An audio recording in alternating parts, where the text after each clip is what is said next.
বন্ধুরা, বিগত বেশ কিছু বছর ধরে ইন্টারন্যাশনাল ট্রেডকে একতরফা ডমিনেট করার পর শেষমেশ আমেরিকান ডলার ভারতীয় রুপির তরফ থেকে করা টক্কর খাচ্ছে। যেই ব্যাপারে বিশ্বজুড়ে বিশেষজ্ঞরাও এই কথাটা মেনে নিয়েছে, ভারতীয় রুপি খুব দ্রুত আমেরিকান ডলারকে রিপ্লেস করতে পারে। কারণ সদ্যই এমন ঘটনা সামনে আসে যা আমেরিকার ভিতরে মানুষজনের ভাবনাকে পুরোপুরি বদলে দেয় আর ভারতের প্রগতিকে মানতে বাধ্য করে। আমেরিকান ডলারের প্রভাব শুধু ইন্টারন্যাশনাল ট্রেডের মামলাতেই নয়, বরং দুনিয়া জুড়ে জিও পলিটিক্সেও এত বেশি রয়েছে যে আমেরিকার দ্বারা লাগানো প্রতিবন্ধকতা যে কোনো দেশের অর্থব্যবস্থাকে পুরোপুরি বরবাদ করতে পারে। এক্ষেত্রে ভারতের জন্য সবচেয়ে বড় চ্যালেঞ্জ এটা ছিল যে কিভাবে নিজের অর্থব্যবস্থাকে স্বতন্ত্র এবং স্থির অর্থব্যবস্থা রূপে বিকশিত করা যায়, যা কিনা আমেরিকান ডলারের ওপর নির্ভরশীল থাকবে না, যেটা আমরা ইউক্রেন যুদ্ধের পর অনুভব করি। কারণ ইউক্রেনের যুদ্ধ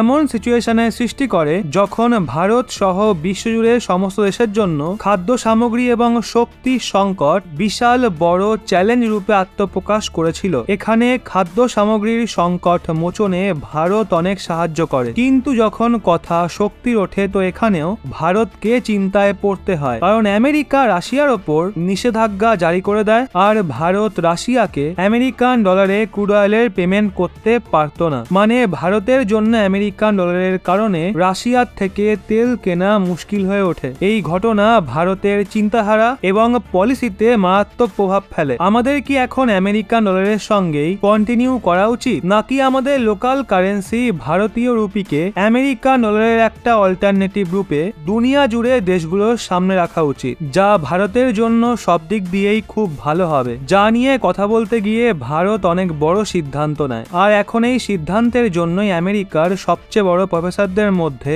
অন্যতম নরিয়াল রুবিনি একটা অনেক বড় বয়ান দিয়ে ফেলেছে। আসলে বন্ধুরা, ইউনিভার্সিটি অফ নিউ ইয়র্কের বিখ্যাত প্রফেসর নরিয়াল রুবিনি ভারতীয় রুপিকে একটা নতুন ডলার বলে অভিহিত করেন, যা আমেরিকার সাথে সাথে বিশ্ব জুড়ে অনেক দেশে চাঞ্চল্য ছড়িয়ে দিয়েছে। কারণ আমেরিকার এক প্রফেসর দ্বারা এই কথাটা খোলামেলা বলা যে ভারতীয় রুপি এখন নতুন ডলার অর্থাৎ গ্লোবাল কারেন্সি রূপে খুব শীঘ্রই আত্মপ্রকাশ করবে। কথাটা সত্যি খুব গুরুত্বপূর্ণ। এর জন্য ভারত সহ বিশ্বজুড়ে দেশগুলো এই স্টেটমেন্টকে অনেক বড় স্তরে মিডিয়াতে কভার করছে। নরিয়াল রুবিনি ভারতীয় রুপির উদয় এবং আমেরিকান ডলারের অস্ত নিয়ে কথা বলে। তিনি এটা বলেছেন, এখন আমেরিকার শেয়ার গ্লোবাল ইকোনমিতে 40% থেকে কমে মাত্র 20% চলে এসছে। এক্ষেত্রে এই বিষয়টা নিয়ে কোনো তর্কই ওঠে না। বিশ্ব জুড়ে অর্ধেকের বেশি বাণিজ্য আমেরিকান ডলারে করা হয়, যেই কারণে আজ নয়তো কাল আমেরিকান ডলারকে রিপ্লেস করার জন্য নতুন কারেন্সি অবশ্যই সামনে আসবে, যেখানে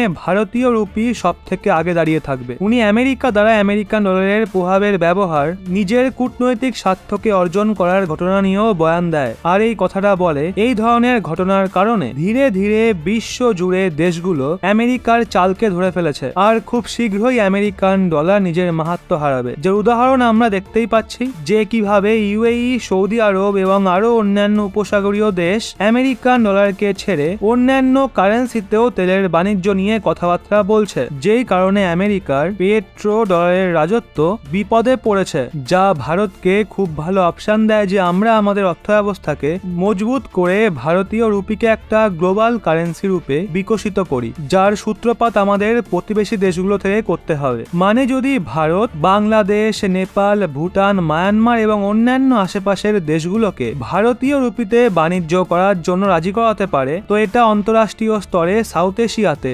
ভারতীয় রুপির শক্তিকে আমেরিকান ডলারের বরাবর করে দেবে, যার পর আমরা আমাদের অপর মিত্র দেশকেও ইন্টারন্যাশনাল ট্রেডে ভারতীয় রুপিকে ব্যবহার করার জন্য রাজি করাতে পারবো। কারণ তখন ভারতীয় রুপির ভ্যালু বেড়ে যাবে। এইভাবেই আমরা ধীরে ধীরে ভারতীয় রুপিকে আমেরিকান ডলারের অল্টারনেটিভ করে তুলতে পারবো, যা ভারতীয় অর্থব্যবস্থাকে অনেক স্টেবল করে দেবে। তো বন্ধুরা, এই নিয়ে আপনাদের কি মতামত নিচে কমেন্টে অবশ্যই জানান।